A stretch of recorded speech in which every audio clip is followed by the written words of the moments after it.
Casal de idosos são abandonados em pleno inverno, mas um milionário sem pais aparece e... Nilda Silva sentiu o corpo tremer quando ouviu o barulho das chaves do lado de fora.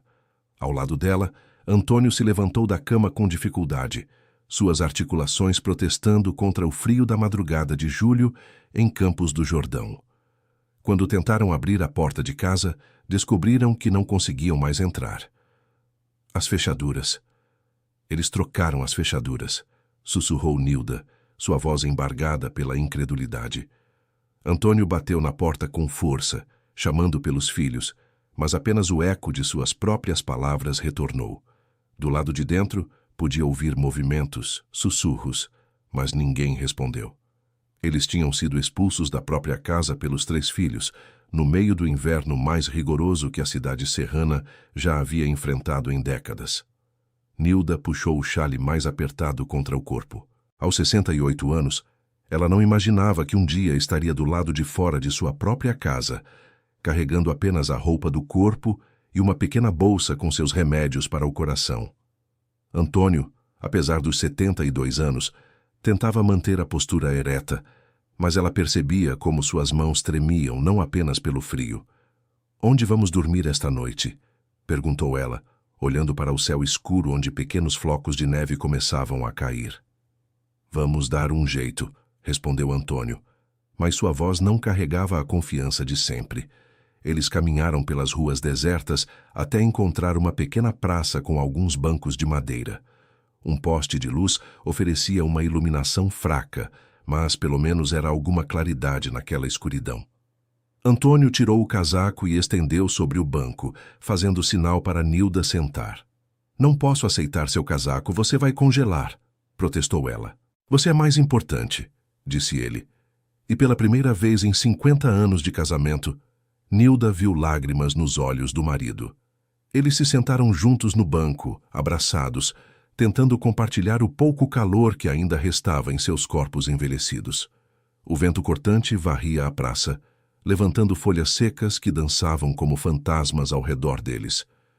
"Como chegamos a isso, Antônio?", murmurou Nilda. "Trabalhamos a vida inteira, criamos 3 filhos, demos tudo por eles." "Não fala assim, mulher, eles vão voltar atrás. É só uma briga passageira." Mas no fundo, os 2 sabiam que não era. Na semana anterior, Carlos, o filho mais velho, havia deixado claro que não aguentava mais sustentar os pais. Márcia, a filha do meio, reclamava constantemente dos gastos com medicamentos, e Roberto, o caçula, mal olhava para eles quando visitava a casa. A temperatura continuava caindo. Nilda sentia seus pés ficando dormentes dentro dos chinelos velhos. Antônio esfregava as mãos dela entre as suas, tentando manter a circulação ativa. Eles cochilaram por alguns minutos, mas o frio os acordava constantemente. Quando o sol finalmente começou a aparecer no horizonte, eles estavam exaustos e completamente gelados. Nilda tossiu várias vezes, e Antônio se preocupou com a possibilidade dela estar ficando doente. "Vamos procurar algum lugar para tomar um café quente", sugeriu ele. Caminharam devagar pelas ruas até encontrar uma pequena padaria que estava abrindo. O dono, um homem de meia idade, os olhou com estranheza quando eles entraram claramente mal vestidos e com aparência de quem havia dormido na rua. "2 pães de açúcar e um café com leite, por favor", pediu Antônio contando as moedas que tinha no bolso. "Só isso?", perguntou o padeiro. "É o que temos", respondeu Antônio com dignidade.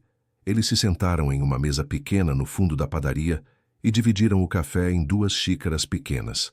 O líquido quente desceu pela garganta como uma bênção. Nilda segurou a xícara com as 2 mãos, absorvendo cada gota de calor que ela emanava. "Temos que voltar para casa", disse ela. "Talvez se conversarmos com eles." "Já tentamos conversar. Carlos disse que somos um fardo, que não consegue mais pagar nossas despesas. Mas a casa é nossa, Antônio. Pagamos por 50 anos. "Era nossa", corrigiu ele amargamente. "Lembra que transferimos para o nome deles quando você ficou doente? Para facilitar os trâmites caso..." Nilda assentiu tristemente. No ano anterior, quando descobriu o problema no coração e precisou se afastar do trabalho como cozinheira da escola municipal, eles haviam vendido todos os móveis de valor e transferido a casa para os filhos, acreditando que seria uma segurança para todos. O dia passou lentamente. Eles caminharam pela cidade sem destino, entrando em lojas apenas para se aquecer um pouco antes de serem educadamente convidados a se retirar. Nilda tentou ligar para uma prima distante, mas o telefone dava ocupado. Querido ouvinte, se você está gostando da história, aproveite para deixar o like e principalmente se inscrever no canal. Isso ajuda muito a gente que está começando. Agora continuando.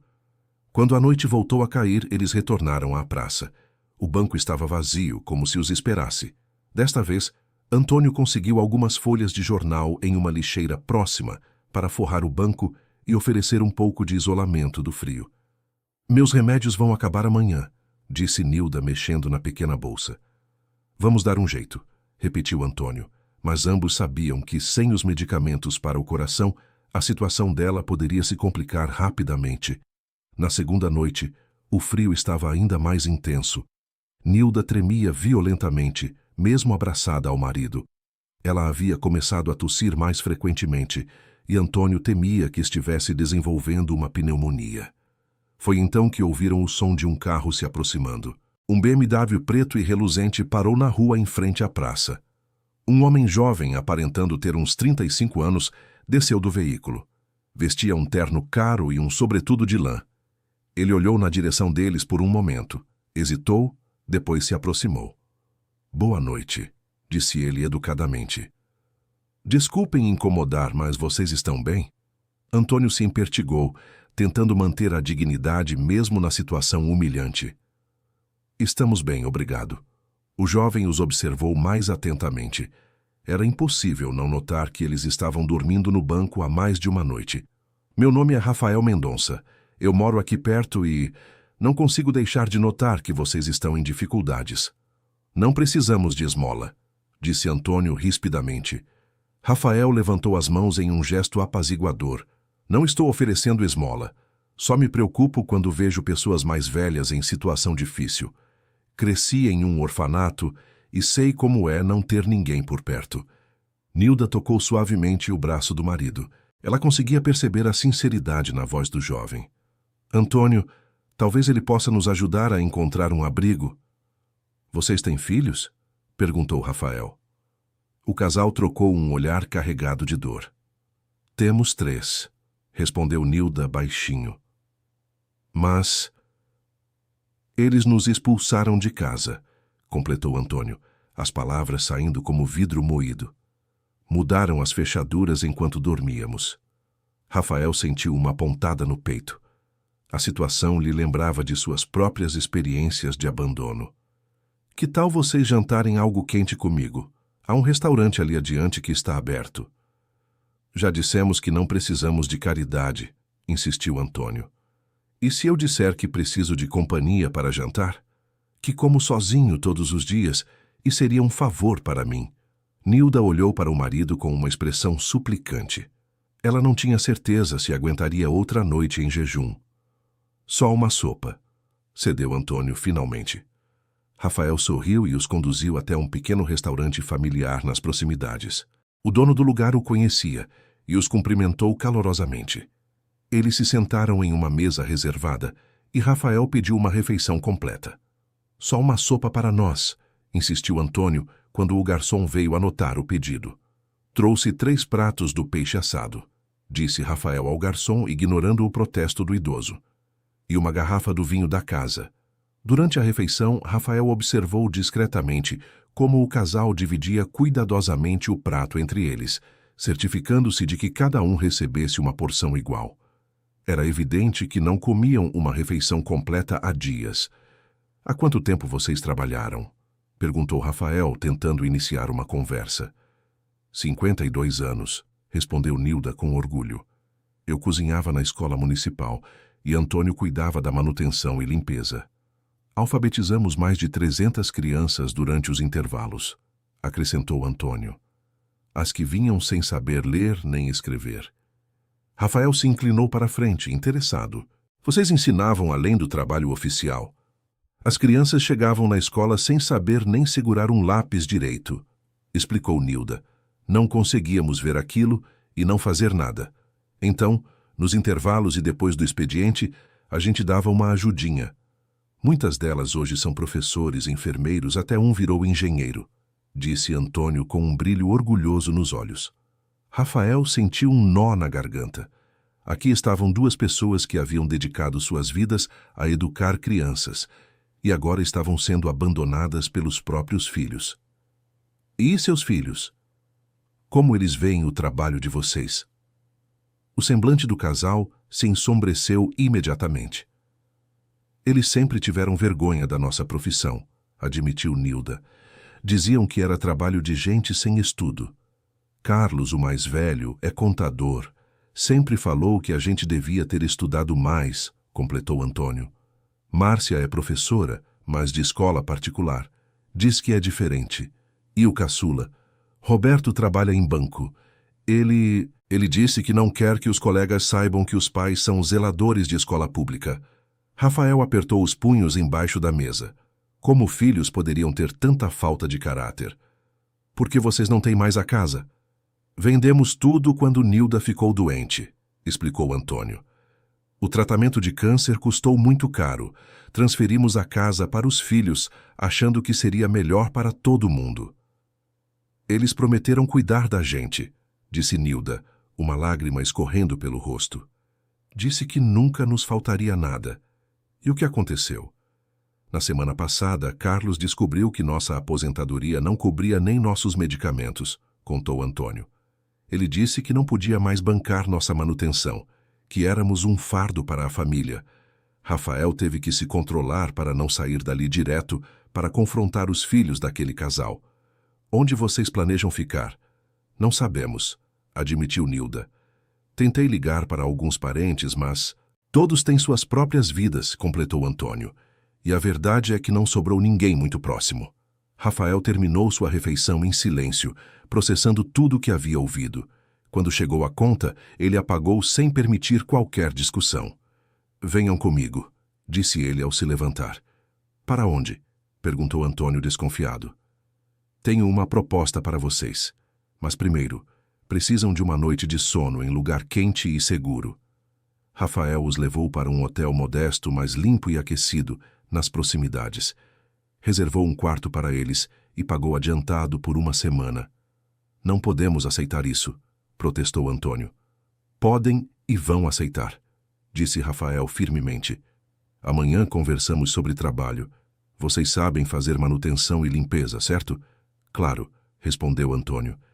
Então talvez eu tenha uma oportunidade para vocês. Uma que envolve remuneração digna, não caridade. Nilda olhou para o marido esperançosa. Que tipo de trabalho? Perguntou Antônio. Tenho uma propriedade que precisa de caseiros. É no interior, a uns 40 quilômetros daqui. O lugar está abandonado há alguns anos e precisa de pessoas responsáveis para cuidar. Caseiros? Murmurou Antônio, considerando. Moradia inclusa, salário mensal e todos os benefícios, o que acham? O casal se entreolhou. Não tinham muitas opções. Gostaríamos de ver a propriedade primeiro, disse Antônio com cautela. Claro. Amanhã de manhã eu venho buscá-los e visitamos o local juntos. Rafael se despediu e foi embora, deixando o casal sozinho no quarto do hotel. Pela primeira vez em 3 dias, eles teriam um banho quente e uma cama confortável. Você acha que podemos confiar nele? Perguntou Nilda enquanto testava a temperatura da água do chuveiro. Não temos muita escolha, respondeu Antônio. E ele parece sincero. É estranho um homem tão jovem e claramente rico se interessar por pessoas como nós. Ele disse que cresceu em orfanato. Talvez entenda o que é não ter família. Nilda assentiu pensativamente. Depois do banho, eles se deitaram na cama limpa e aquecida. Foi a primeira vez que conseguiram relaxar completamente desde que foram expulsos de casa. Será que os meninos estão com remorso? Perguntou Nilda no escuro. Não sei, mulher. Eles mudaram muito depois que cresceram. Lembra quando eram pequenos? Roberto sempre dizia que queria ser como você quando crescesse. E Márcia me pedia para ensiná-la a ler melhor, para ela poder ajudar outras crianças também. O que será que aconteceu com eles, Antônio? Acho que a vida os deixou duros, ambiciosos demais. Esqueceram de onde vieram. Talvez esse trabalho de caseiro seja bom para nós. Longe daqui, a gente pode recomeçar. Na nossa idade? Por que não? Ainda temos saúde, conhecimento. Você sempre foi bom em consertar coisas, e eu sei cuidar de jardim e limpeza. Antônio segurou a mão da esposa no escuro. Você tem razão. Talvez seja uma oportunidade de mostrar que ainda servimos para alguma coisa. Na manhã seguinte, Rafael apareceu pontualmente no hotel. Estava dirigindo o mesmo BMW do dia anterior, mas vestia roupas mais casuais. Havia trazido café da manhã para eles. Dormiram bem? Perguntou enquanto servia café quente de uma garrafa térmica. Melhor do que em meses, respondeu Nilda sinceramente. Ótimo. Estão prontos para conhecer a propriedade? Durante a viagem, Rafael contou um pouco sobre si mesmo. Havia herdado uma empresa de tecnologia de um mentor que o adotara informalmente quando saiu do orfanato. Trabalhava principalmente com desenvolvimento de softwares para escolas e havia acumulado uma fortuna considerável nos últimos 10 anos. E a propriedade? Perguntou Antônio. Era de um tio distante que mal conheci. Ele me deixou várias propriedades quando faleceu no ano passado. Esta, especificamente, eu não sabia muito bem o que fazer com ela. Eles saíram da cidade serrana e entraram em estradas rurais serpenteantes. A paisagem era linda, com montanhas cobertas de mata atlântica e pequenas fazendas espalhadas pelos vales. Depois de 40 minutos de viagem, Rafael estacionou em frente a um portão de ferro enferrujado. Atrás dele, um caminho de paralelepípedos levava a uma construção que tirou o fôlego do casal. É uma escola, sussurrou Nilda emocionada. Era, corrigiu Rafael. Escola Rural São Francisco. Funcionou até 15 anos atrás, quando as crianças da região começaram a ser transportadas para escolas maiores na cidade. A construção tinha o estilo típico das escolas rurais dos anos 50. 2 salas de aula grandes com janelas altas, uma área administrativa, uma cozinha ampla e um pátio central com árvores frondosas. Tudo estava abandonado, mas a estrutura parecia sólida.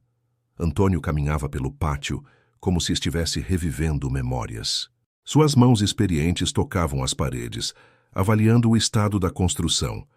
A parte elétrica precisa ser refeita, disse ele automaticamente. E a pintura está descascando, mas nada que não possa ser arrumado. Nilda entrou nas salas de aula vazias. Ainda conseguia visualizar carteiras de alunos, lousas com lições de matemática, desenhos infantis nas paredes. Quantas crianças estudavam aqui? Perguntou ela. Segundo os documentos, chegou a atender até 80 crianças da região, respondeu Rafael. 80 crianças aprendendo a ler e escrever neste local, murmurou Antônio com reverência. Rafael observava o casal, enquanto eles exploravam a propriedade. Podia ver como seus olhos brilhavam ao imaginar o local em funcionamento. Era evidente que aquele lugar despertava algo profundo neles. Há uma casa de caseiro nos fundos, disse Rafael, conduzindo-os por uma trilha de pedras. A casinha era simples, mas charmosa. 2 quartos, sala, cozinha e um banheiro. Precisava de alguns reparos, mas era habitável. Havia também um pequeno jardim abandonado que um dia deve ter sido bonito. O trabalho seria cuidar da manutenção geral da propriedade, explicou Rafael. Manter tudo limpo e em ordem, fazer pequenos reparos, cuidar do jardim. E os salários? Perguntou Antônio praticamente. 2.000 reais para cada um, mais vale alimentação e reembolso de medicamentos. O casal se entreolhou espantado. Era mais do que ganhavam quando trabalhavam na escola municipal. Por que está oferecendo isso para nós? Perguntou Antônio desconfiado. Mal nos conhece. Rafael parou de caminhar e os encarou seriamente. Porque reconheço o valor quando vejo. Vocês dedicaram 50 anos da vida de vocês educando crianças. Isso não é pouca coisa. Mas somos só zeladores, disse Nilda. Vocês são educadores, corrigiu Rafael. Zeladores que ensinaram 300 crianças a ler e escrever. Isso os torna professores no meu livro. Antônio sentiu o peito se encher de orgulho. Fazia anos que ninguém reconhecia o valor do trabalho deles. E outra coisa, continuou Rafael. Eu não tenho família, nunca tive. Vocês me lembram dos pais que gostaria de ter tido. Nilda se aproximou dele e tocou seu braço carinhosamente. Todo jovem merece ter pais que se orgulhem dele. Aceitam a proposta? Perguntou Rafael. O casal não hesitou. Aceitamos, disse Antônio, estendendo a mão para apertar. Quando podemos começar? Que tal hoje mesmo? Posso providenciar alguns materiais básicos para vocês se instalarem. Nos dias seguintes, Rafael aparecia diariamente com suprimentos, ferramentas e tudo o que o casal precisava para se estabelecer. Ele havia comprado roupas novas para ambos, móveis básicos para a casinha e todos os medicamentos de Nilda. Antônio trabalhava com renovado vigor. Consertou a parte elétrica da escola, pintou as paredes descascadas e arrumou telhas quebradas. Nilda limpou todos os ambientes até eles brilharem e começou a plantar flores no jardim abandonado. Querido ouvinte, se você está gostando da história, aproveite para deixar o like e principalmente se inscrever no canal. Isso ajuda muito a gente que está começando, agora continuando. Rafael visitava a propriedade pelo menos 3 vezes por semana, sempre impressionado com as melhorias que encontrava. A escola abandonada estava se transformando em algo especial. Como vocês conseguem trabalhar com tanto entusiasmo? Perguntou ele uma tarde, vendo Antônio subir em uma escada para limpar calhas. É diferente quando você trabalha por escolha, não por desespero, respondeu o idoso. E este lugar tem algo especial. O que querem dizer? Escolas são lugares mágicos, explicou Nilda, plantando mudas de rosas. Mesmo abandonadas, elas guardam a energia de todas as crianças que aprenderam aqui. Uma semana depois, algo inesperado aconteceu. Crianças da vizinhança começaram a aparecer na propriedade. Primeiro apenas uma, curiosa para ver o que estava acontecendo. Depois 2, 3. Quem são vocês? Perguntou uma menina de uns 8 anos. Somos os caseiros, respondeu Nilda com um sorriso. E vocês? Moramos na fazenda ali do lado. A escola vai voltar a funcionar? Não, querida. Estamos apenas cuidando do lugar. Que pena. A gente tem que andar 2 quilômetros até o ponto de ônibus para ir para a escola na cidade. Antônio se aproximou. E como está sendo os estudos? Difícil, respondeu um menino mais velho. A professora fala muito rápido e somos muitos na sala. Vocês sabem ler bem? Mais ou menos, respondeu a menina. Querem que eu ensine algumas coisas enquanto estão aqui? Os olhos das crianças se iluminaram. Pode ensinar? Claro, venham aqui. Antônio levou as crianças para uma das salas de aula e começou a ensinar alguns truques para memorizar tabuada. Nilda se juntou a eles, contando histórias que facilitavam o aprendizado de português. As crianças foram embora encantadas e prometeram voltar no dia seguinte. E voltaram, trazendo outras crianças consigo. Em uma semana, 8 crianças apareciam diariamente na escola abandonada para aprender com o casal. Rafael chegou uma tarde e encontrou a escola cheia de risadas infantis. Ele espiou pela janela e viu Antônio ensinando matemática em uma lousa improvisada, enquanto Nilda organizava uma atividade de artesanato com as meninas. Isso é incrível, murmurou ele para si mesmo. Quando as crianças foram embora, Rafael confrontou o casal. O que está acontecendo aqui? As crianças da região começaram a aparecer, explicou Nilda, e a gente não conseguiu resistir. Elas precisam de reforço nos estudos, acrescentou Antônio. A escola da cidade é muito grande, elas se perdem lá. E vocês decidiram ajudar? É nossa natureza, disse Nilda simplesmente. Sempre fizemos isso. Rafael ficou em silêncio por um momento, depois sorriu. E se oficializássemos isso? Como assim? Perguntou Antônio. E se transformássemos este lugar em uma escola de reforço oficial? Um centro de educação complementar? O casal se entreolhou espantado. Seria possível? Com a documentação certa, sim. Eu poderia registrar uma organização social e vocês seriam os coordenadores pedagógicos oficiais. Coordenadores pedagógicos? Repetiu Nilda incrédula. Por que não? Vocês têm 50 anos de experiência prática em educação. Mas não temos diploma universitário, disse Antônio. Experiência vale mais que diploma neste caso. e eu posso providenciar os cursos necessários para regularizar a situação. Antônio sentiu uma emoção que não experimentava há anos. Você está falando sério? Completamente. Este lugar pode voltar a ser o que sempre foi destinado a ser, uma escola. Nilda começou a chorar. Sempre sonhamos em ter nossa própria escola, sussurrou ela, mas nunca imaginou que seria possível. Agora é possível, disse Rafael. Se vocês quiserem. Queremos, responderam os dois em uníssono. Nos dias seguintes, Rafael começou a movimentar a documentação necessária. Contratou advogados especialistas em organizações sociais e iniciou o processo de regularização. Enquanto isso, o número de crianças que frequentava a escola informal dobrou. Os pais das crianças começaram a aparecer para conhecer o casal que estava ajudando seus filhos. Todos ficavam impressionados com os métodos de ensino de Antônio e Nilda, que conseguiam fazer crianças com dificuldades aprenderem conceitos que não entendiam na escola regular. Como vocês fazem? Perguntou uma mãe. Paciência e amor, respondeu Nilda. Cada criança aprende no seu ritmo. Na escola da cidade, eles não têm tempo para individual, acrescentou Antônio. Aqui, a gente pode dar atenção especial para cada um. Rafael observava tudo maravilhado. O que havia começado como um simples trabalho de caseiros estava se transformando em algo muito maior. A escola abandonada havia ganhado vida novamente. Foi então que algo inesperado aconteceu. Carlos, o filho mais velho do casal, apareceu na propriedade. Antônio estava consertando uma cerca quando viu o carro do filho estacionar na entrada. Seu coração disparou. Nilda estava dentro da escola com as crianças e não havia visto a chegada do visitante. Carlos desceu do carro com expressão séria. Estava vestido com um terno caro e parecia ter vindo direto do trabalho. Pai, disse ele secamente. Carlos, respondeu Antônio, tentando manter a compostura. Como souberam onde estamos?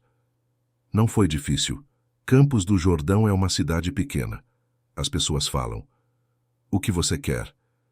Vim ver se vocês estão bem. Agora se preocupa com nosso bem-estar?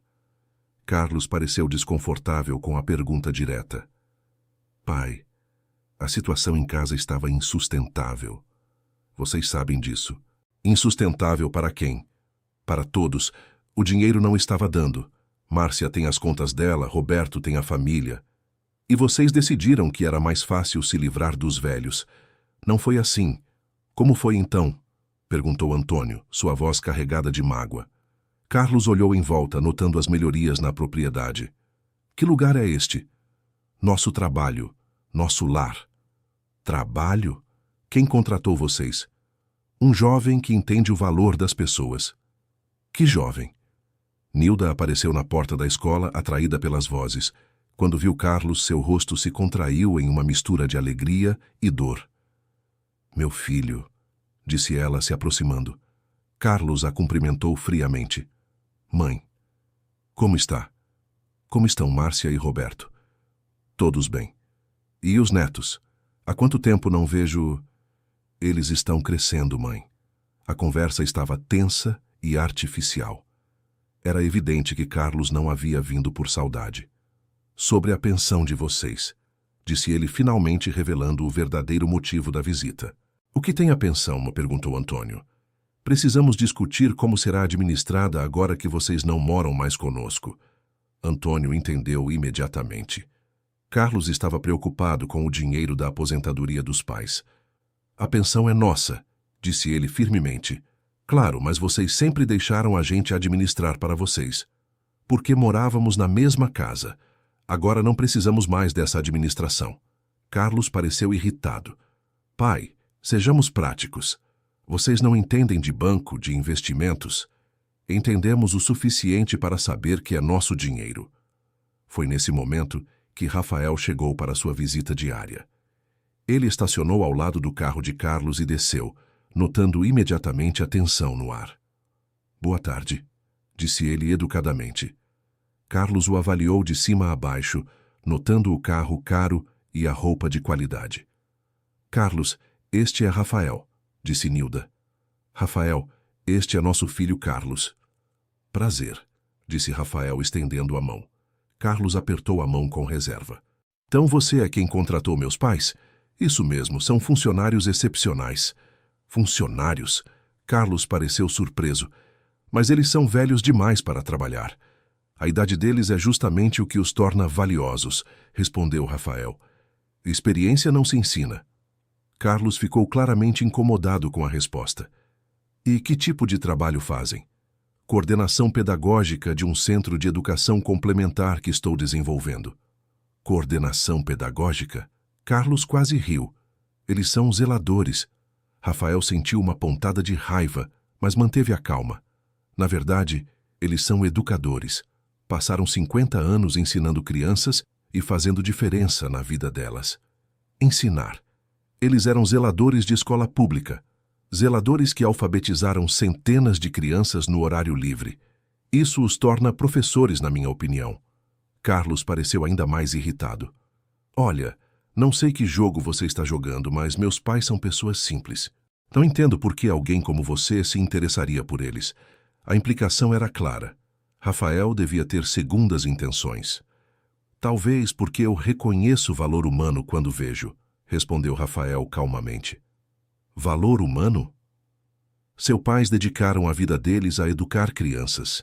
Isso não é pouca coisa. Eles fizeram o trabalho deles e ganharam o salário deles. Nada mais. Carlos, exclamou Nilda, horrorizada com a frieza do filho. É verdade, mãe. Vocês sempre romantizaram demais esse negócio de educar crianças. No fim, era só um trabalho.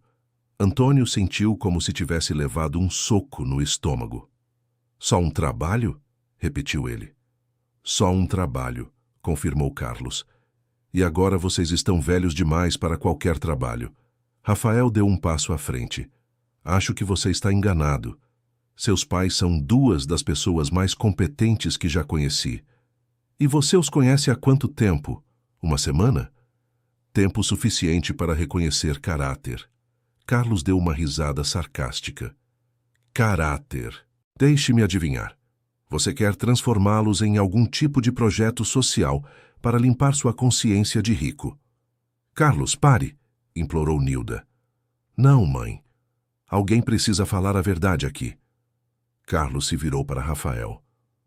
Não sei que culpa você está tentando apagar ajudando meus pais, mas eles não são seus brinquedinhos de caridade.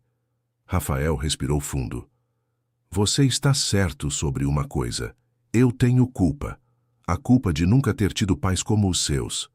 A culpa de ter sido abandonado quando criança e saber exatamente como se sente quando família vira as costas para você. O comentário atingiu Carlos em cheio. Seus pais não me devem nada, continuou Rafael. Eu é que devo a eles. Eles me mostraram que ainda existe bondade no mundo. Bondade, repetiu Carlos com desdém. Você não os conhece direito. Eles podem ser manipuladores quando querem. Carlos, gritou Antônio, finalmente perdendo a paciência. Chega. É verdade, pai. Vocês sempre souberam como fazer as pessoas sentirem pena de vocês. Nilda começou a chorar. Como você pode falar assim conosco? Porque alguém precisa ser realista aqui. Vocês são dois velhos sem dinheiro que se apegaram ao primeiro rico que demonstrou interesse. Rafael sentiu vontade de socar Carlos, mas se controlou. Acho melhor você ir embora, disse ele calmamente. Você não pode me expulsar. Eles são meus pais. E você os abandonou. Perdeu o direito de opinião sobre as vidas deles. Não abandonamos ninguém. Apenas não podíamos mais sustentá-los. Mentira, disse Rafael. Você os expulsou porque eles se tornaram um incômodo para sua vida confortável. Carlos ficou vermelho de raiva. Quem você pensa que é para falar da minha família? Alguém que se importa com eles de verdade. Se importa. Você os conhece há 2 semanas. E nessas 2 semanas, fiz mais por eles do que você em 2 anos. Carlos deu um passo ameaçador em direção a Rafael, mas Antônio se colocou entre eles. Chega, gritou o idoso. Carlos, se você veio aqui apenas para nos humilhar, pode ir embora. Pai, não. Você disse o que veio dizer. Agora vá embora e nos deixe em paz. Pai, vocês não podem confiar neste homem. Ele vai se cansar de vocês e abandoná-los também. Como você fez? Perguntou Antônio. Carlos não teve resposta para isso. A diferença, disse Rafael, é que eu sei o valor que eles têm. Você é quem perdeu a capacidade de enxergar. Carlos olhou para os pais uma última vez. Quando este homem cansar de vocês, não venham atrás de mim. Não vamos, disse Antônio com tristeza. Pode ter certeza disso. Carlos entrou no carro e foi embora, deixando uma nuvem de poeira e mágoa no ar. Nilda chorou abraçada ao marido. Rafael se afastou discretamente para dar privacidade ao casal, mas ficou por perto caso precisassem de apoio. Como um filho pode se tornar tão cruel? Perguntou Nilda entre soluços. Não sei, mulher, não sei. Será que erramos tanto na criação deles? Não erramos nada. Demos amor, educação, exemplo. O que eles fizeram com isso foi escolha deles. Rafael se aproximou novamente. Sinto muito por vocês terem passado por isso. Não é culpa sua, disse Antônio. Obrigado por nos defender. Vocês não precisavam de defesa. A verdade se defende sozinha. Ele tem razão em uma coisa, disse Nilda. Você mal nos conhece. Por que está fazendo isso por nós? Rafael se sentou em uma pedra próxima. Posso contar uma história para vocês? O casal assentiu. Quando eu tinha 8 anos, meus pais biológicos me abandonaram porque descobriram que eu havia sido adotado ilegalmente quando bebê. Eles não queriam lidar com problemas legais. Nilda levou a mão ao coração. Fui parar em um orfanato onde passei 10 anos. Lá havia uma zeladora chamada Dona Maria. Ela não tinha obrigação de cuidar de mim além do trabalho dela, mas mesmo assim, Rafael parou emocionado. Ela me ensinava a ler depois do expediente, me ajudava com a lição de casa. Quando eu estava triste, ela contava histórias. Quando estava com medo, ela ficava do meu lado até eu dormir. E o que aconteceu com ela? Perguntou Nilda. Ela morreu quando eu tinha 17 anos, câncer. Eu segurei a mão dela no hospital quando ela partiu. As lágrimas escorriam pelo rosto de Rafael. Ela me disse que tinha orgulho de mim, que eu ia fazer diferença no mundo. Eu prometi que um dia ajudaria outras pessoas como ela me ajudou. Antônio entendeu tudo. E você vê nela quando olha para nós. Exatamente. Vocês são como ela. Pessoas que fazem diferença na vida dos outros sem esperar nada em troca. Nilda se aproximou e abraçou Rafael como faria com um filho. Você honra a memória dela. Tento. E agora tenho a oportunidade de honrar vocês também. A partir daquele dia, a relação entre Rafael e o casal se aprofundou. Eles se tornaram verdadeiramente uma família escolhida. Rafael visitava diariamente, ajudava com os projetos da escola e até aprendeu a cozinhar algumas receitas com Nilda. As crianças que frequentavam a escola informal aumentaram para 20. Os pais começaram a contribuir voluntariamente com material escolar e lanches. O que havia começado como reforço escolar estava se transformando em um verdadeiro centro educacional comunitário. Rafael acelerou o processo de documentação. Em 6 semanas, a organização social estava oficialmente registrada. Instituto Educacional São Francisco. Antônio foi nomeado diretor de operações e Nilda coordenadora pedagógica. A cerimônia oficial de abertura foi marcada para um sábado. Rafael mandou confeccionar uniformes para o casal, camisas polo com o logo do instituto. Quando Nilda se viu no espelho, usando o uniforme com seu nome bordado e o título Coordenadora Pedagógica, ela chorou de emoção. Nunca pensei que veria meu nome em um uniforme como este, disse ela. Você merece isso e muito mais, respondeu Rafael. A cerimônia de abertura foi um sucesso. Compareceram 40 famílias da região, o prefeito da cidade vizinha, representantes da Secretaria de Educação e até mesmo um jornalista do jornal local. Antônio e Nilda, uniformizados e orgulhosos, conduziram uma visita pelas instalações renovadas. As salas de aula agora tinham carteiras novas, lousas modernas, materiais didáticos e até uma pequena biblioteca. Querido ouvinte, se você está gostando da história, aproveite para deixar o like e principalmente se inscrever no canal. Isso ajuda muito a gente que está começando, agora continuando. Durante seu discurso, Rafael se emocionou ao falar sobre segundas chances e o valor da experiência.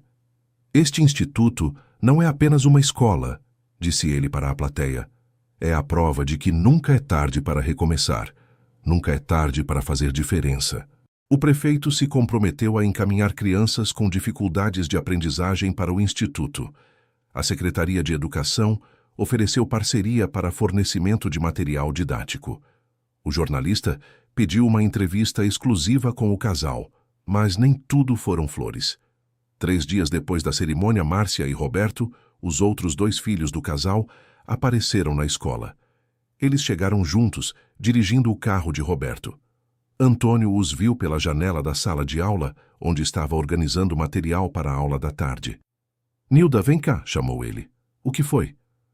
"Márcia e Roberto estão aqui." Nilda sentiu o coração acelerar. Parte dela ainda esperava que os filhos tivessem mudado de ideia e quisessem se reconciliar. Eles desceram do carro com expressões sérias muito parecidas com a que Carlos havia trazido dias antes. Márcia usava um vestido social caro e Roberto estava de terno. Ambos pareciam ter vindo com uma missão específica. "Pai, mãe", cumprimentou Márcia friamente. "Meus filhos", respondeu Nilda, tentando abraçá-los, mas eles se esquivaram educadamente. "Precisamos conversar", disse Roberto. "Sobre o quê?", perguntou Antônio. "Sobre esta situação", Márcia gesticulou em direção à escola. "Que situação?" "Carlos nos contou sobre o homem que vocês conheceram, sobre este projeto." "E?" "E estamos preocupados", disse Roberto. "Vocês podem estar sendo enganados." Antônio suspirou. Era a mesma conversa que havia tido com Carlos. "Não estamos sendo enganados, estamos trabalhando." "Trabalhando?" Márcia deu uma risada sarcástica. "Pai, vocês têm mais de 70 anos. Deveriam estar descansando, não brincando de escola." "Não estamos brincando. Este é um projeto sério." "Sério?" Roberto olhou em volta com desdém. "Isso é um jogo de criança. Vocês estão se iludindo. Por que vocês não conseguem aceitar que somos capazes?" "Porque conhecemos vocês", disse Márcia. "Sempre foram sonhadores demais. Sempre acreditaram em contos de fada." "Contos de fada?" "Esta ideia de que vocês são educadores especiais, de que fazem diferença na vida das crianças." Nilda sentiu como se tivesse levado um tapa. "Nós fizemos diferença. Sempre fizemos. Mãe, por favor. Vocês eram zeladores. Faziam limpeza. Isso não é educar." "E o que é educar, então?", perguntou Antônio. "Ter diploma universitário, ter metodologia pedagógica, ter conhecimento técnico", respondeu Márcia, que era professora de escola particular. "E amor? E paciência? E dedicação? Isso não conta? Não substitui educação formal." Rafael chegou nesse momento como se tivesse sentido que sua presença era necessária. Ele cumprimentou os 2 filhos educadamente. "Rafael, estes são Márcia e Roberto", apresentou Nilda. "Os outros filhos", disse Rafael. "Prazer." "Então você é o famoso benfeitor", disse Márcia com ironia. "Sou o Rafael", respondeu ele simplesmente. "Precisamos conversar com você", disse Roberto.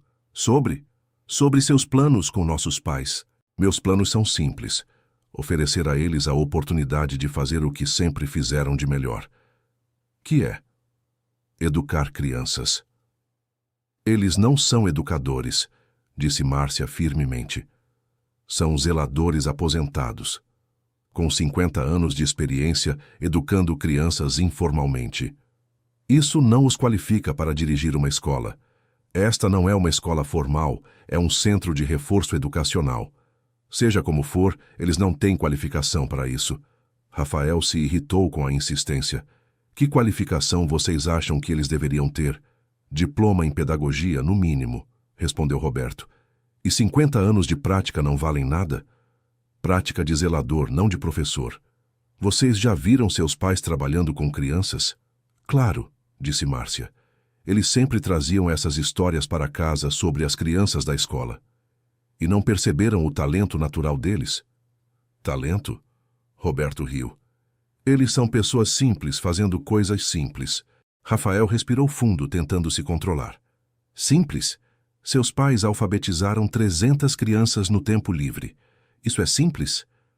"Números exagerados", disse Márcia. "Eles sempre romantizam essas coisas. 300 é pouco perto do que eles realmente fizeram, disse Rafael. Eu pesquisei. Conversei com ex-alunos. Seus pais são lendas na comunidade educacional local. Os 2 filhos pareceram surpresos com a informação. Você pesquisou? Perguntou Roberto. Claro. Antes de oferecer trabalho para alguém, eu verifico referências. E o que descobriu?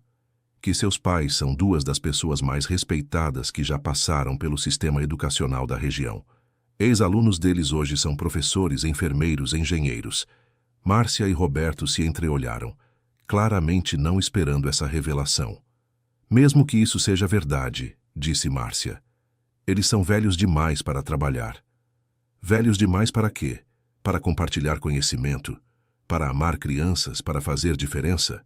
Velhos demais para a responsabilidade de dirigir uma instituição. Eles não dirigem sozinhos. Eu sou o proprietário legal e assumo todas as responsabilidades administrativas e jurídicas. E por que faria isso? Perguntou Roberto desconfiado. Porque reconheço talento quando vejo.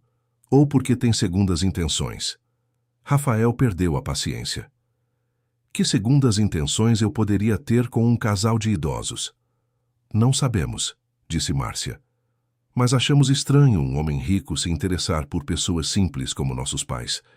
Talvez seja estranho para vocês, porque perderam a capacidade de reconhecer o valor dos próprios pais. Nós sabemos o valor deles. Sabem. Então por que os abandonaram? Não abandonamos. Apenas não podíamos mais. Mentira, interrompeu Rafael. Vocês os abandonaram porque se envergonhavam deles. Isso não é verdade. Não é? Então por que nunca visitavam? Por que nunca traziam os netos para conhecer os avós? Por que se referem ao trabalho deles como se fosse algo menor? Os 2 filhos ficaram sem resposta. Vou falar uma vez só, disse Rafael calmamente. Seus pais são pessoas extraordinárias. Eles me deram mais carinho genuíno em 2 meses do que meus pais biológicos me deram em 8 anos. Carinho? Eles me tratam como filho. Me acolheram, me ensinaram coisas que dinheiro não compra. Como o quê? Como ser uma pessoa melhor. Como encontrar propósito na vida. Como fazer diferença no mundo. Márcia deu uma risada amarga. Você está projetando suas carências familiares nos nossos pais. E vocês estão desperdiçando a família que têm. Escute aqui, disse Roberto, se aproximando ameaçadoramente. Nós conhecemos nossos pais há 40 anos. Você os conhece há 2 meses. E nesses 2 meses, eu vi mais valor neles do que vocês viram em 40 anos. Valor? Que valor? O valor de 2 pessoas que dedicaram a vida inteira a educar crianças sem esperar reconhecimento. O valor de pessoas que, mesmo abandonadas pelos próprios filhos, ainda encontram força para recomeçar. O valor de pessoas que transformam amor em educação todos os dias. Antônio e Nilda, que haviam escutado toda a discussão, se aproximaram. Chega, disse Antônio firmemente. Márcia, Roberto, se vocês vieram aqui apenas para nos desqualificar, podem ir embora.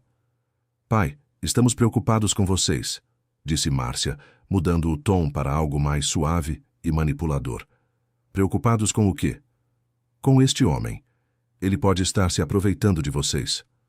Se aproveitando como? Usando vocês para algum esquema. Que esquema? Não sabemos. Mas homens ricos não ajudam pessoas pobres sem querer algo em troca. Rafael riu ironicamente. Vocês acham que estou usando seus pais para algum esquema? É possível. Que esquema seria esse? Roubar a aposentadoria deles? Usar o prestígio social deles? Os 2 filhos perceberam como suas acusações soavam ridículas. Ou talvez, continuou Rafael, vocês estejam preocupados com outra coisa. Talvez estejam preocupados porque seus pais estão felizes sem vocês. Talvez estejam preocupados porque eles encontraram alguém que os valoriza. Isso não é verdade. Não é? Então por que estão aqui? Por saudade, por amor? Ou porque não conseguem aceitar que seus pais estão melhor sem vocês? A pergunta atingiu em cheio. Nós queremos o melhor para eles, disse Roberto. Querem? Então onde estavam quando eles precisavam? Onde estavam quando a mãe de vocês estava doente? Onde estavam quando eles venderam tudo para pagar o tratamento? Estávamos tentando ajudar. Mentira. Vocês estavam fugindo da responsabilidade. Não entende nossa situação. Entendo perfeitamente. Vocês se envergonhavam dos próprios pais e se livraram deles quando se tornaram inconvenientes. Márcia começou a chorar, mas eram lágrimas de raiva, não de arrependimento. Você não pode falar assim conosco. Não nos conhece. Conheço vocês pelos ferimentos que causaram em pessoas que amo. Pessoas que ama? Seus pais se tornaram minha família. Eles me dão o amor que vocês rejeitaram. Você está confuso. Está projetando suas necessidades. Não estou confuso. Estou agradecido. Agradecido por ter encontrado duas pessoas que me ensinaram o que é família de verdade. Roberto tentou uma última cartada. E quando você se cansar deles? E quando não for mais novidade? Isso nunca vai acontecer. Como pode ter certeza? Porque eles me ensinaram algo que vocês nunca aprenderam. Que família não é conveniência, é compromisso. Compromisso? Compromisso de estar presente. Compromisso de valorizar. Compromisso de amar incondicionalmente. Márcia e Roberto perceberam que haviam perdido a discussão. Esta conversa não vai levar a nada, disse Roberto. Vai sim, disse Rafael. Vai deixar claro que seus pais têm uma nova família, uma família que os valoriza. Você não pode substituir filhos. Não estou substituindo. Estou sendo o filho que vocês escolheram não ser. Os dois filhos saíram derrotados, mas antes de ir embora, Roberto fez uma última ameaça. Vamos estar de olho. Se algo acontecer com nossos pais, se eles forem prejudicados de alguma forma, vamos tomar providências. Que providências? Perguntou Rafael. Legais. Temos advogados. Rafael riu. Eu também tenho advogados, e ao contrário dos seus, os meus trabalham para proteger pessoas, não para abandoná-las. Depois que Márcia e Roberto foram embora, o casal ficou abatido. Ver os filhos novamente, só para serem rejeitados mais uma vez, havia sido doloroso. Por que eles não conseguem se alegrar com nossa felicidade? Perguntou Nilda. Porque a felicidade de vocês expõe a culpa deles, respondeu Rafael. Como assim? Eles sabem que fizeram a coisa errada abandonando vocês. Ver vocês felizes e produtivos torna isso mais evidente. Então eles preferem nos ver fracassados? Preferem nos ver dependentes deles? Assim podem se sentir importantes e necessários. Antônio assentiu tristemente. É uma pena. Eles poderiam fazer parte desta alegria. Poderiam, mas escolheram o orgulho em vez do amor. Nas semanas seguintes, a escola cresceu ainda mais. O número de crianças atendidas chegou a 40. Rafael contratou mais 2 funcionários, uma assistente para Nilda e um auxiliar para Antônio. A história do instituto começou a se espalhar pela região. Outras escolas começaram a enviar crianças com dificuldades específicas para receberem atenção individualizada de Antônio e Nilda. Um dia, uma notícia surpreendente chegou. Um canal de televisão regional queria fazer uma reportagem sobre o instituto. O jornalista havia ouvido falar da história do casal que havia sido abandonado pelos filhos e transformado uma escola abandonada em centro educacional. Vocês topam dar a entrevista? Perguntou Rafael. Não sei, disse Nilda nervosa. Nunca apareci na televisão. Vai ser bom para o instituto, disse Antônio. Pode atrair mais apoio e pode ajudar outras pessoas em situação parecida com a nossa. Eles aceitaram dar a entrevista. No dia marcado, uma equipe de 3 pessoas chegou à escola: o jornalista, um cinegrafista e um técnico de som. O jornalista, um homem de meia idade chamado João Paulo, ficou visivelmente emocionado ao ouvir a história do casal. Ele gravou depoimentos de Antônio e Nilda, de Rafael e de várias crianças que frequentavam a escola. Esta história vai tocar muita gente, disse João Paulo. É raro ver exemplos tão lindos de superação. Durante a gravação, Antônio falou sobre os 50 anos dedicados à educação. Nilda demonstrou como trabalhava com crianças com dificuldades de aprendizagem. Rafael explicou como conheceu o casal e por que decidiu apoiá-los. Mas o momento mais emocionante foi quando as crianças fizeram uma apresentação especial para as câmeras. Elas cantaram uma música que haviam criado para homenagear Antônio e Nilda. Vovô Antônio e vovó Nilda, obrigado por nos ensinar. Vocês são nossos professores e sempre vão nos ajudar. Nilda chorou durante toda a apresentação. Antônio tentou manter a compostura, mas também se emocionou. A reportagem foi ao ar uma semana depois, em horário nobre. A repercussão foi imediata e gigantesca. O telefone do Instituto não parava de tocar. Chegavam ligações de todo o estado oferecendo apoio, doações e parcerias. Mas a ligação mais impactante veio de uma mulher de São Paulo que se identificou como Ana Paula. "Por favor, preciso falar com o senhor Antônio", disse ela chorando ao telefone. "Sou eu. Senhor Antônio, o senhor me conhece. Eu sou Ana Paula Silva. Estudei na escola onde o senhor trabalhava há 25 anos. Antônio tentou se lembrar. "Ana Paula, filha da dona Conceição?"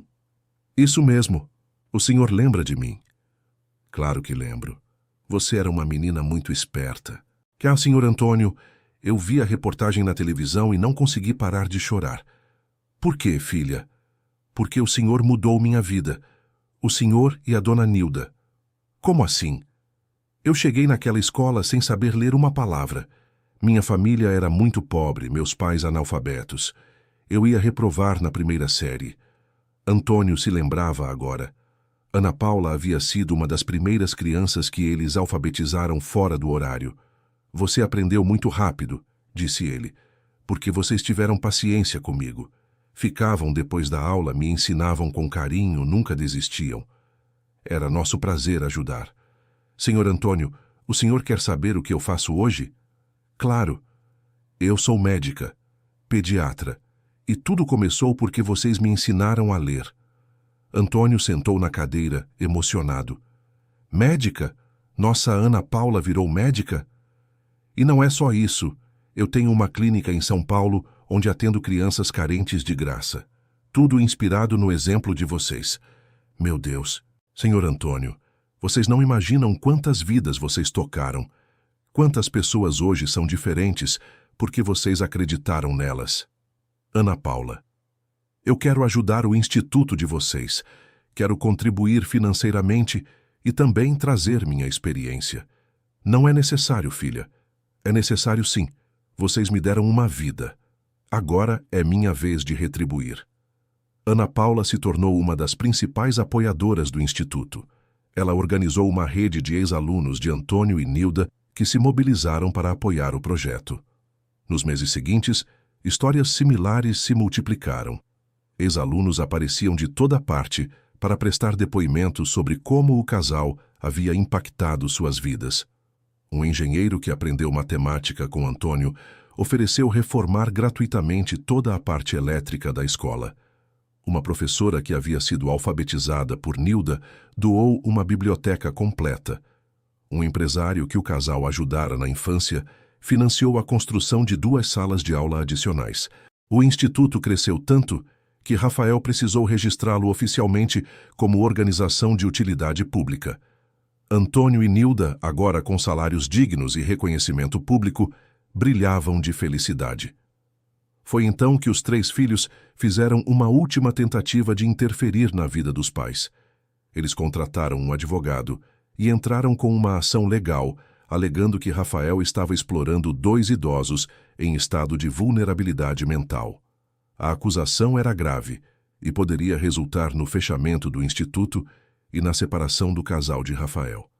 Quando a intimação chegou, Antônio ficou transtornado. "Eles estão dizendo que somos incapazes mentalmente", disse ele para Rafael. "É só uma tática de intimidação." "Mas e se conseguirem nos separar?" "Não vão conseguir. Temos advogados competentes e, principalmente, temos a verdade do nosso lado." Verdade nem sempre vence na justiça. Desta vez vai vencer. Rafael imediatamente acionou seus advogados. A estratégia da defesa seria simples: demonstrar que Antônio e Nilda estavam em pleno gozo de suas faculdades mentais e que o Instituto era um empreendimento legítimo e bem-sucedido. A audiência foi marcada para 2 semanas depois. Durante esse período, Rafael organizou uma verdadeira força-tarefa para reunir evidências. Ex-alunos de Antônio e Nilda enviaram cartas de apoio. Pais das crianças atualmente atendidas pelo Instituto prestaram depoimento. Autoridades educacionais da região confirmaram a idoneidade do projeto. O dia da audiência chegou. Carlos, Márcia e Roberto estavam presentes com seus advogados. Antônio e Nilda pareciam nervosos, mas determinados. O juiz, um homem de uns 50 anos chamado Dr. Henrique Moraes, ouviu primeiro a acusação.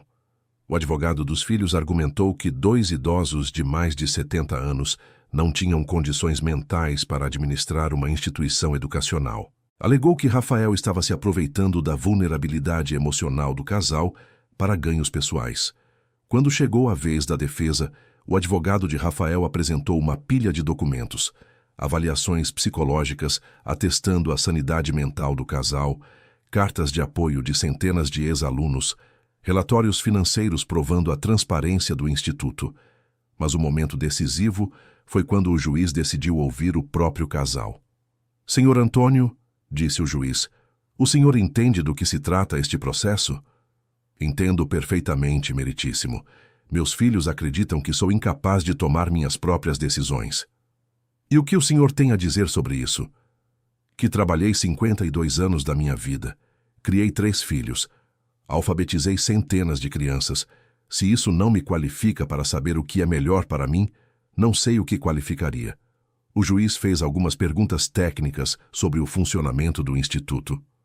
Antônio respondeu com precisão e conhecimento impressionantes. "Dona Nilda", disse o juiz, "a senhora se sente explorada pelo senhor Rafael?" "Explorada?" Nilda riu. "Meritíssimo, aquele moço me devolveu a vontade de viver. Me deu dignidade quando meus próprios filhos me tiraram. Se isso é exploração, quero ser explorada para sempre." "Como assim?" "Meus filhos me abandonaram em uma praça no frio do inverno. Rafael me deu uma casa, trabalho e propósito. Quem está me explorando?" O juiz observou os 3 filhos, que pareciam constrangidos. "E por que os senhores acham que seus filhos entraram com este processo?" Antônio respirou fundo. "Porque estão com vergonha, meritíssimo. Vergonha de terem abandonado os pais e vergonha de verem que estamos bem sem eles. Essa é uma acusação grave. É a verdade. Eles nos expulsaram de casa porque éramos um fardo. Agora que somos respeitados e felizes, não conseguem aceitar." O juiz voltou sua atenção para os 3 filhos. "Por que vocês abandonaram seus pais?" Carlos tentou justificar. "Não abandonamos, meritíssimo. Apenas não tínhamos condições financeiras de mantê-los." "Mas vocês têm empregos estáveis, carros, casas próprias." "Sim, mas seus pais se tornaram inconvenientes para suas vidas confortáveis?" "Não foi isso." O juiz consultou seus documentos. "Segundo os autos, vocês mudaram as fechaduras da casa durante a madrugada, deixando seus pais na rua sem aviso prévio. Isso é correto?" Os 3 filhos baixaram a cabeça. "E agora querem que eu acredite que estão preocupados com o bem-estar deles?" "Estamos sim. Preocupados o suficiente para visitá-los regularmente, para trazerem os netos para conhecer os avós, para participarem desta nova fase da vida deles?" "É complicado." O juiz se virou para Rafael. "E o senhor? Qual é seu interesse real nesta situação?" "Simples, meritíssimo. Encontrei 2 pessoas extraordinárias que me ensinaram o valor da família verdadeira." "Família verdadeira?" "Eu fui abandonado pelos pais biológicos quando criança. Cresci em orfanato. Antônio e Nilda me deram o amor paternal que nunca tive." "E financeiramente? O senhor ganha algo com este instituto?" "Nada. Pelo contrário, invisto meu próprio dinheiro no projeto." "Por quê?" "Porque pela primeira vez na vida entendo o que significa ter família." O juiz ficou em silêncio por alguns minutos, analisando todos os documentos e depoimentos. Finalmente, ele tomou sua decisão. "Esta ação é manifestamente improcedente. Não encontro nenhuma evidência de incapacidade mental nos requeridos nem de exploração por parte do senhor Rafael. Pelo contrário, encontro evidências de um projeto social bem-sucedido administrado por pessoas competentes e dedicadas." Antônio e Nilda se abraçaram emocionados. "Além disso", continuou o juiz, Considero esta ação uma tentativa vexatória de controlar a vida de 2 cidadãos livres e capazes. Os requerentes ficam condenados ao pagamento das custas processuais e honorários advocatícios. Carlos, Márcia e Roberto saíram do tribunal humilhados e derrotados. Do lado de fora, Carlos tentou uma última aproximação com os pais. Pai, mãe, isso não precisa terminar assim. Como precisa terminar, Carlos? Perguntou Antônio. Vocês podem voltar para casa. Podemos esquecer tudo isso. Voltar para casa? Que casa? Vocês mudaram as fechaduras, lembram? Podemos mudar de volta. Não, Carlos. Nossa casa agora é outra. Nossa família agora é outra. Mas somos seus filhos. Filhos não abandonam os pais. Filhos não processam os pais. Filhos não tentam destruir a felicidade dos pais. Márcia começou a chorar. Mãe, por favor. Nós erramos, mas podemos consertar. Erraram sim, disse Nilda. Mas algumas coisas não têm conserto. Algumas feridas são profundas demais. Vocês não podem nos cortar da vida de vocês para sempre. Não estamos cortando vocês. Vocês que escolheram se cortar da nossa vida. Roberto fez uma última tentativa. E nossos filhos, seus netos, vocês não querem conviver com eles? Antônio sentiu uma pontada de dor. Os netos eram seu ponto fraco.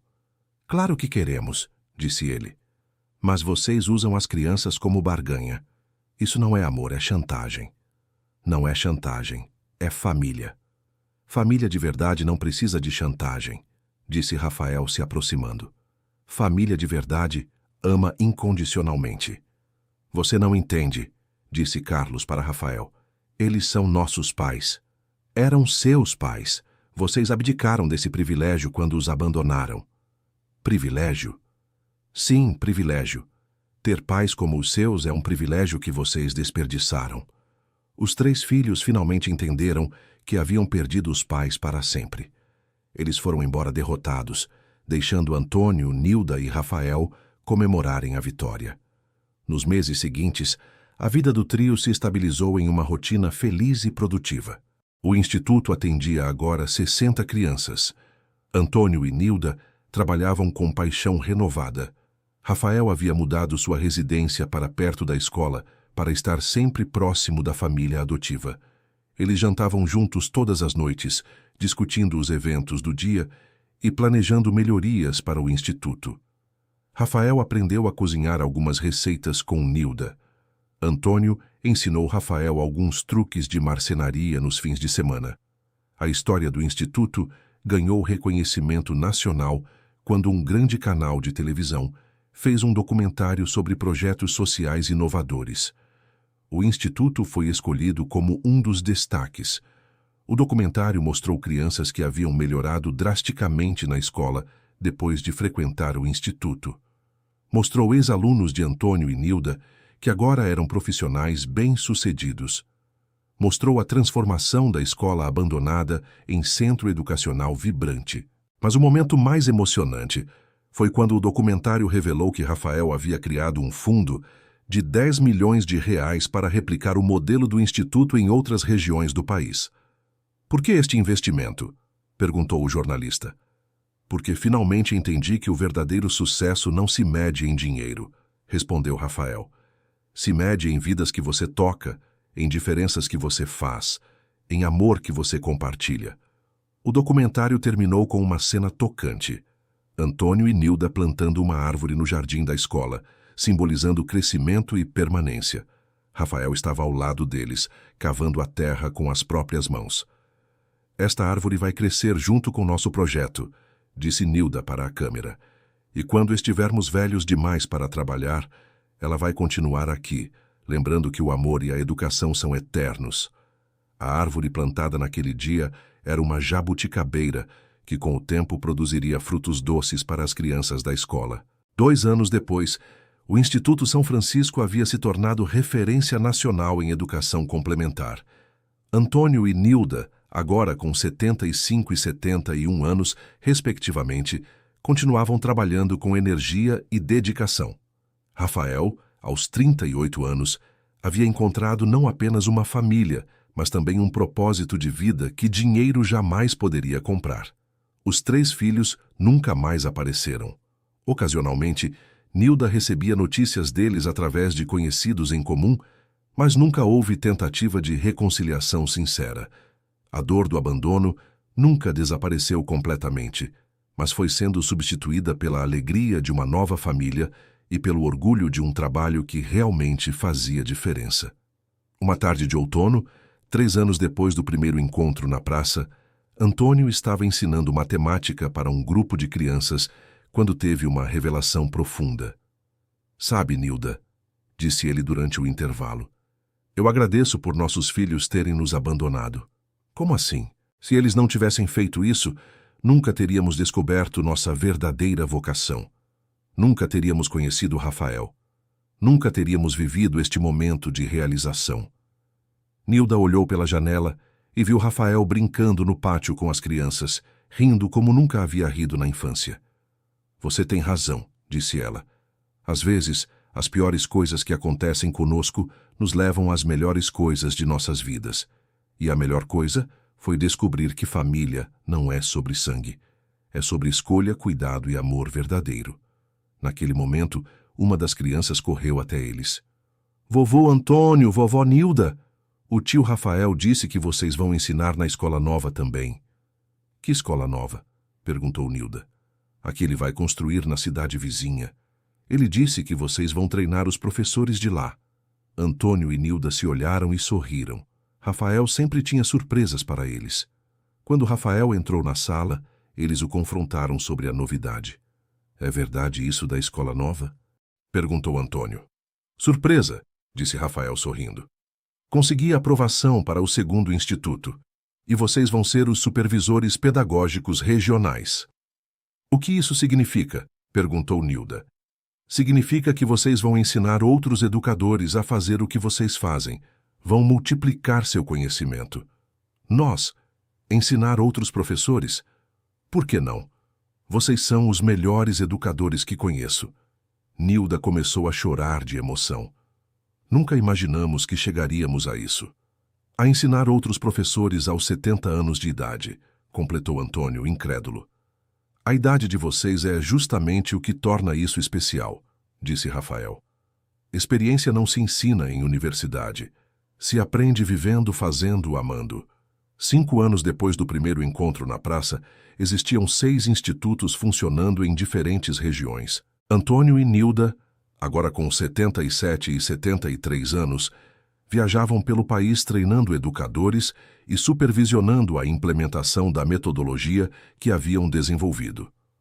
Rafael, aos 40 anos, havia se tornado uma referência nacional em educação social.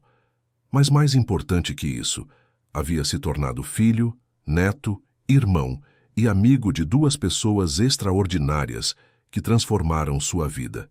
Em uma noite especial, eles estavam sentados no jardim da primeira escola, sob a jabuticabeira que já dava frutos abundantes, quando Rafael fez um anúncio importante. "Tenho uma notícia para vocês." "Boa ou ruim?" perguntou Nilda. "Boa, muito boa." "Fala logo", disse Antônio, impaciente. "Eu vou me casar." Nilda gritou de alegria e abraçou Rafael como faria com um filho. "Quem é ela? Quando vamos conhecer?" "Vocês já conhecem. É a Ana Paula." Antônio e Nilda ficaram surpresos. Ana Paula era a médica pediatra, que havia sido uma das primeiras ex-alunas a apoiar o instituto. "Ana Paula. Nossa, Ana Paula?" "Isso mesmo. Ela veio no mês passado para uma visita de trabalho e... aconteceu." "E quando vai ser o casamento?" "Daqui a 3 meses, e vocês vão ser meus pais na cerimônia." "Seus pais? Vocês vão me levar ao altar. Vão assinar os documentos como família. Vão fazer tudo o que pais fazem em um casamento." Nilda chorou mais uma vez, mas dessa vez de pura alegria. "Vamos ter uma nora. E talvez netos de verdade no futuro", acrescentou Rafael. A conversa foi interrompida por um telefonema. Rafael atendeu e ficou alguns minutos falando baixo. Quando desligou, sua expressão era séria. "O que foi?" perguntou Antônio. Era meu advogado. Carlos tentou entrar com uma nova ação judicial. Que tipo de ação? Ele quer questionar a união estável entre vocês e eu. Quer provar que não somos família legalmente. E isso é possível? Tecnicamente, a adoção de adultos é complicada no Brasil. Mas temos precedentes legais de união afetiva entre pessoas sem parentesco. E o que isso significa na prática? Significa que ele ainda não desistiu de tentar separar a gente. Antônio ficou bravo. Esse menino não vai nos deixar em paz nunca? Calma, pai, disse Rafael, usando o termo carinhoso naturalmente. Vamos resolver isso de uma vez por todas. Como? Vou fazer uma proposta que eles não poderão recusar. No dia seguinte, Rafael pediu uma reunião com os 3 filhos de Antônio e Nilda. Marcaram em um escritório de advocacia neutro, na presença de advogados de ambas as partes. Carlos chegou confiante, achando que finalmente conseguiria separar os pais de Rafael. Márcia e Roberto pareciam menos confiantes, mas apoiavam o irmão. Muito bem, disse Rafael quando todos estavam presentes. Vocês querem guerra? Vamos ter guerra. Como assim? Perguntou Carlos. Vocês passaram 5 anos tentando destruir a felicidade de seus pais. Agora é minha vez de revidar. Revidar como? Rafael colocou uma pasta sobre a mesa. Aqui está tudo que meu detetive particular descobriu sobre vocês nos últimos anos. Os 3 ficaram pálidos. Que detetive? Vocês acham que eu ia deixar pessoas que machucaram minha família ficarem soltas por aí sem investigar? Rafael abriu a pasta. Carlos, descobri que você desviou dinheiro da empresa onde trabalha para pagar dívidas pessoais. Carlos ficou branco. Isso é mentira. Tenho documentos que provam. Márcia, descobri que você fez trabalhos particulares em horário da escola pública onde trabalha. E Roberto, descobri que você falsificou documentos para conseguir o empréstimo do seu apartamento. Os 3 se entreolharam apavorados. O que você quer? Perguntou Carlos. Quero que parem de incomodar meus pais. E se não pararmos? Entrego tudo isso para as autoridades competentes. Carlos perde o emprego e ainda responde criminalmente. Márcia perde o cargo público. Roberto tem o apartamento tomado pelo banco e ainda responde por falsificação. Você está nos chantageando. Estou oferecendo um acordo. Vocês deixam meus pais em paz para sempre e eu esqueço tudo isso. E se aceitarmos? Estes documentos vão para um cofre e nunca mais saem de lá. Você está blefando. Rafael fez um sinal para seu advogado, que começou a tirar cópias dos documentos da pasta. Querem apostar? Os 3 filhos perceberam que estavam derrotados definitivamente. Está bem, disse Carlos. Aceitamos o acordo. Não é só aceitar. Quero um documento assinado declarando que vocês renunciam a qualquer reivindicação sobre a vida de seus pais. Querem interação familiar? Só se for por iniciativa deles. E os netos? Perguntou Márcia. Eles nunca mais vão ver os avós? Rafael hesitou. Ele sabia que esta era a única carta que ainda doía em Antônio e Nilda. As crianças podem visitar quando quiserem, mas vocês não podem usar isso como forma de manipulação. Como assim? Visitas livres, sem condições, sem chantagens. As crianças vêm quando quiserem, ficam o tempo que quiserem. Os 3 concordaram. Não tinham escolha. O documento foi assinado naquele mesmo dia, em cartório, na presença de testemunhas. Quando Rafael contou para Antônio e Nilda sobre o acordo, eles ficaram aliviados. Finalmente vamos ter paz, disse Nilda. E talvez os netos possam nos visitar sem pressão, acrescentou Antônio esperançoso. De fato, 2 semanas depois, a neta mais velha, Letícia, de 12 anos, apareceu sozinha no instituto. Ela havia pego o ônibus da cidade e vindo por conta própria. Vovó Nilda, chamou ela timidamente. Nilda se virou e quase desmaiou de emoção. Letícia? Minha netinha? Oi, vovó, posso ficar aqui um pouco? Claro, meu amor, claro que pode. Antônio saiu da sala de aula correndo quando ouviu a voz da neta. Letícia, minha princesa! A menina correu para abraçar o avô. Vovô, senti tanta saudade de vocês. Nós também, minha filha. Nós também. Por que vocês foram embora? Não fomos embora, querida. Estávamos sempre aqui, sempre esperando vocês. Mamãe disse que vocês não queriam mais ver a gente. Antônio e Nilda se entreolharam com tristeza. Isso não é verdade, Letícia. Sempre quisemos ver vocês. Então, por que nunca visitavam? Porque é complicado, meu amor. Rafael, que assistia à cena à distância, se aproximou. Oi, Letícia. Eu sou o Rafael. Oi, tio. Você é o homem que cuidou dos meus avós? Eles é que cuidaram de mim. Como assim? Seus avós me ensinaram a ser uma pessoa melhor. Letícia passou o resto da tarde no instituto.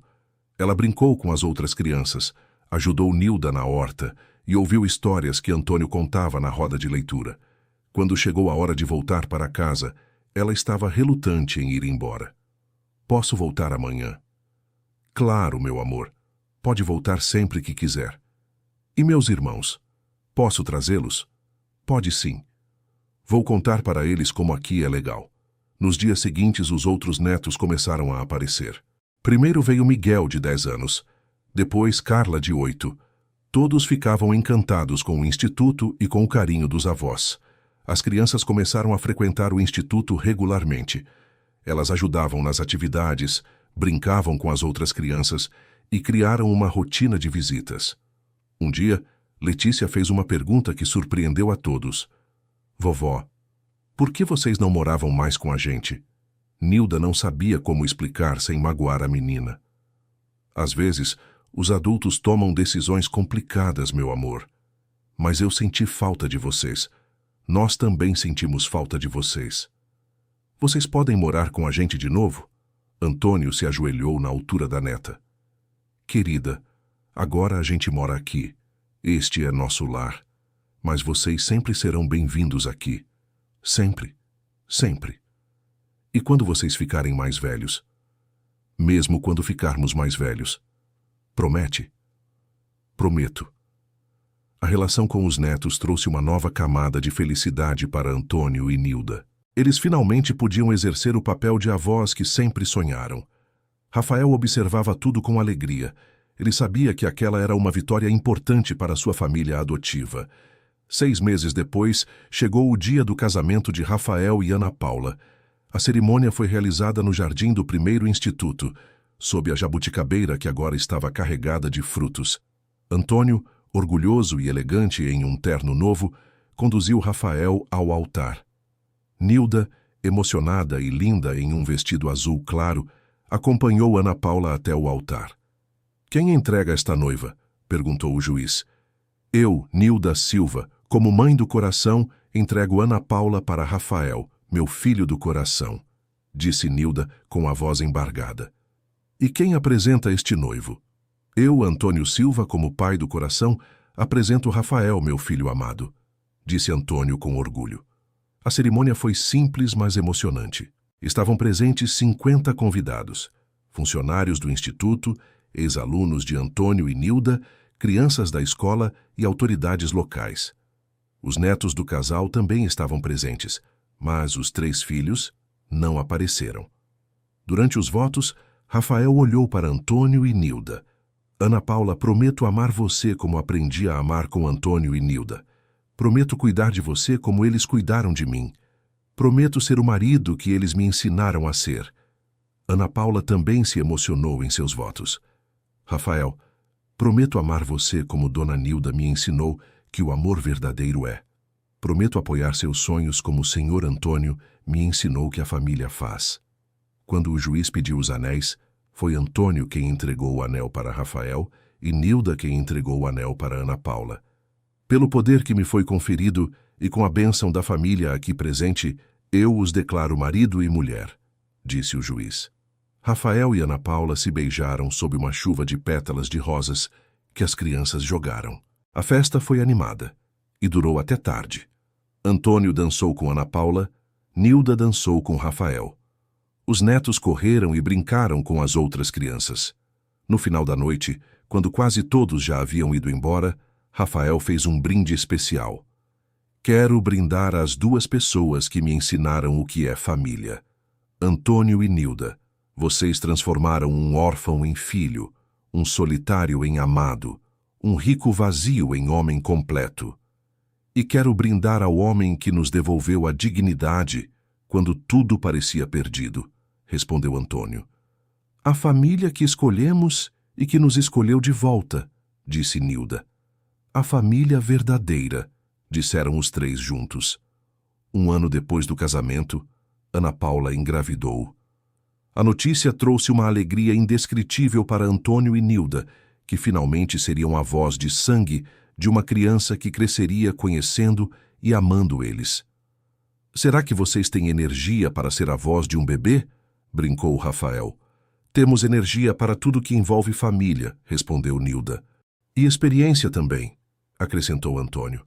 Já criamos centenas de crianças. Esta será especial, disse Ana Paula. Crescerá vendo vocês como heróis desde pequena.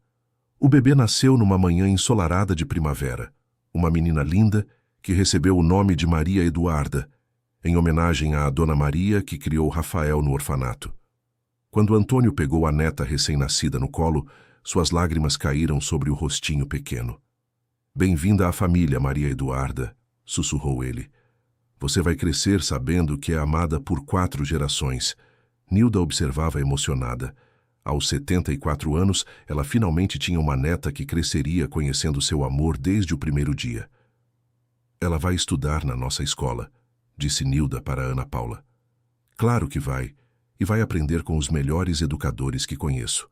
Maria Eduarda cresceu como uma princesa amada. Antônio construiu um berçário especial no instituto para ela poder ficar perto dos avós durante o dia. Nilda cantava cantigas de ninar que havia aprendido com centenas de crianças ao longo dos anos. Aos 2 anos, Maria Eduarda já era a mascote oficial do instituto. Ela corria pelos corredores, brincava com as crianças maiores e dormia no colo de Antônio durante as histórias da tarde. Rafael e Ana Paula mudaram-se para uma casa ao lado do instituto para que a filha pudesse crescer perto dos avós adotivos. A família estava completa. 10 anos depois do primeiro encontro na praça, o império educacional de Rafael, Antônio e Nilda havia crescido para 15 institutos espalhados pelo país. Mais de 1.000 crianças eram atendidas diariamente. Antônio, aos 82 anos, ainda supervisionava pessoalmente cada unidade. Nilda, aos 78, havia se tornado uma lenda na educação infantil. Rafael, aos 45, era considerado um dos maiores filantropos do país. Mas o mais importante, eles eram uma família feliz. Maria Eduarda, agora com 9 anos, estudava na escola original e já demonstrava o mesmo talento natural dos avós para lidar com crianças. Os outros netos, Letícia, Miguel e Carla, frequentavam a casa regularmente e consideravam Rafael um tio querido. Eles haviam crescido sabendo a verdade sobre o abandono dos avós e sentiam vergonha dos próprios pais. Carlos, Márcia e Roberto viviam suas vidas à distância. Nunca mais tentaram interferir na vida dos pais, mas também nunca se desculparam sinceramente ou tentaram uma reconciliação verdadeira. Numa tarde especial, quando a jabuticabeira estava carregada de frutos maduros, Antônio chamou Rafael e Ana Paula para uma conversa séria. Queremos conversar sobre o futuro. Que futuro? Perguntou Rafael. O futuro dos institutos quando não estivermos mais aqui. Por favor, não falem assim. Rafael, temos mais de 80 anos. É realista pensar no futuro. Ana Paula segurou a mão de Nilda. Vocês vão estar aqui por muitos anos ainda. Esperamos que sim. Mas queremos deixar tudo organizado. Organizado como?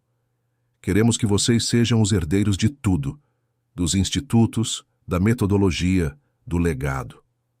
Mas não somos herdeiros legais. São herdeiros de coração, e isso vale mais. Rafael se emocionou. Vocês querem que eu continue o trabalho de vocês? Queremos que continue sendo nosso filho e cuidando das crianças como nós cuidamos. E Maria Eduarda? Maria Eduarda vai aprender com vocês como nós aprendemos com a vida. Um dia talvez ela queira continuar também. E se ela quiser seguir outro caminho? Aí ela segue outro caminho. O importante é que ela cresça sabendo que sempre fez parte de algo especial. Naquela noite, eles organizaram todos os documentos legais. Rafael seria oficialmente o sucessor de Antônio e Nilda na direção dos institutos. Ana Paula seria a coordenadora pedagógica geral. Maria Eduarda seria a herdeira de uma linhagem educacional única. Mas Antônio e Nilda ainda tinham muitos anos pela frente. Eles continuaram trabalhando, viajando, ensinando e amando até os últimos dias de suas vidas. Antônio viveu até os 91 anos, 9 anos ativos e felizes depois daquela conversa sobre sucessão. Nilda o seguiu 2 anos depois, aos 88 anos. Ambos partiram sabendo que deixavam um legado sólido. 15 institutos funcionando, milhares de crianças educadas, uma metodologia revolucionária documentada e uma família verdadeira para continuar o trabalho. Mas, principalmente, deixaram a prova viva de que família não é sobre sangue, é sobre escolha, amor e compromisso. Rafael, Ana Paula e Maria Eduarda continuaram o trabalho por décadas. Os institutos cresceram e se espalharam por todo o país. A metodologia de Antônio e Nilda virou referência internacional. E Maria Eduarda, quando adulta, contava para seus próprios filhos a história incrível de como os bisavós do coração transformaram abandono em amor, e como um órfão milionário encontrou família verdadeira numa escola abandonada. A jabuticabeira plantada no primeiro dia ainda dava frutos doces, e embaixo dela, gerações de crianças continuavam aprendendo que educar é um ato de amor. Fim da história. Agora me conte. Você acredita que é possível recomeçar a vida aos 70 anos? Que família verdadeira é sobre escolha e não sobre sangue? Deixe sua opinião sincera nos comentários. Se inscreva no canal e ative o sininho para não perder outras histórias emocionantes que vão tocar seu coração.